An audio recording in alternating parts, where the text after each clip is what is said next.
working for you, Mr. President. Thank you. That was very well stated, wasn't it? Some things people don't think of too much. Thank you very much. Great job. Pete? Sir, well, amen to what Howard said. And I would just say, heading into Labor Day from the American military, sir, we happen to be the largest employer in America.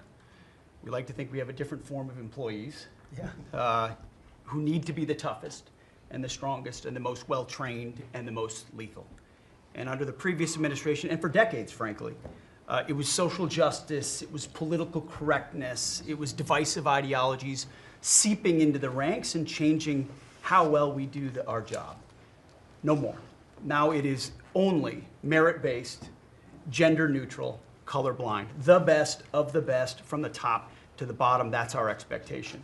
And so you've enabled that. So from the troops directly, which they ask me to say all the time, thank you for your leadership, for your boldness, for your clarity, for common sense, for providing a shield for the rest of us to put America first and to apply peace through strength. We're in the strength business. That's our job, is to stand behind everybody here and alongside John in everything they do to keep the country safe. And the world is noticing. And I wish everybody could.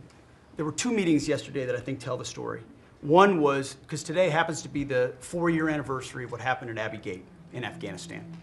Mr. President, you had the families in, who you've met with multiple times, who, when the cameras were on and not on, acknowledged, sir, you were the only one that gave them a proper greeting, that recognized what they gave their sons and daughters in the debacle that was the withdrawal in Afghanistan, that we will bring accountability for at the Defense Department through our investigation. That's good. But at the same time, the world, sadly, took notice. Whether it was Israel, whether it was Ukraine, those wars never would have started if you were president. Instead, they looked at the foolishness of Joe Biden. Under your military, your Pentagon, we are restoring deterrence. Whether it's Midnight Hammer and those beautiful B-2s, 37 hours straight, whether it's counter-drug operations in our own hemisphere, whether it's the border, working with Christie and the national security team, whether it's LA, whether it's Washington, D.C., you name it, whether it's Europe. Our allies paying 5%, now our allies in the Indo-Pacific stepping up to do the same. That's a recognition that American leadership is here. And then in the second meeting, we were talking about what we're doing in D.C., and Pam's taking the lead. I have to say, just pause for a second. When I look around this table, yes, there's a national security team of Steve Witkoff and John and Scott and Howard and the vice president and Susie and Christy and Tulsi, but to every person here, we work together on a daily basis.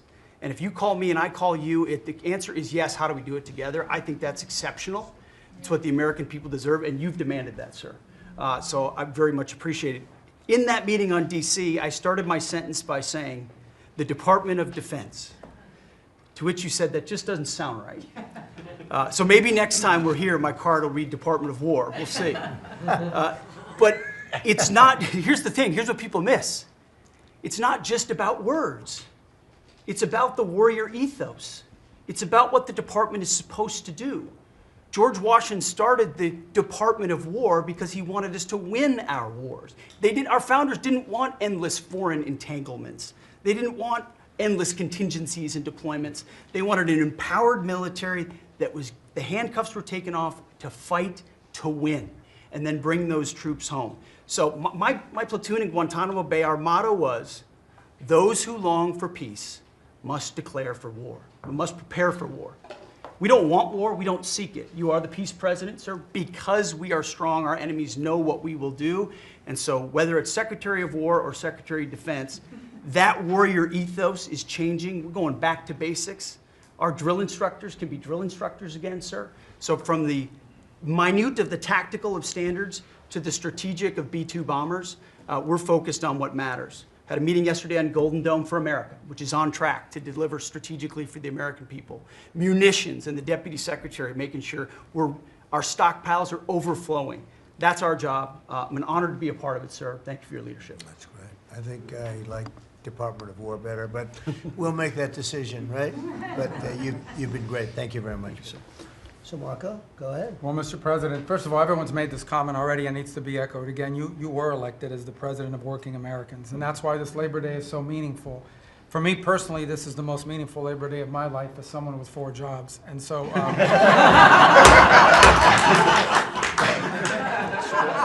It's true. And, but on the point of, you made it very clear from the outset, even in foreign policy, everything we did has to be pro-American. It has to make America stronger or safer or more prosperous.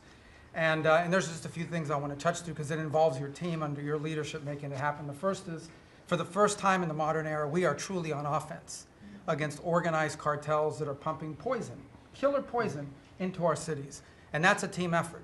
It's Christie's team, it's Pete's team, it's Pam's team, and obviously it's under your leadership. And by the way, we're getting incredible economic, international cooperation. Countries just in the last week, Ecuador, Paraguay, Guyana, Trinidad, today Argentina, all joining us or trying to be helpful in advancing this. And this just, one thing is we're going to stop drugs from coming in and we're having record seizures. But another thing is to build an international coalition against the scourge on the international stage.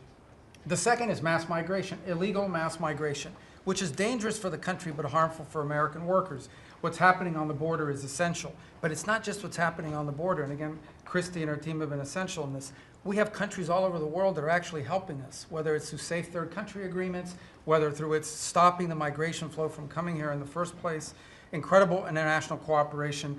You've redefined our border. It's no longer just our physical border. We are doing things ahead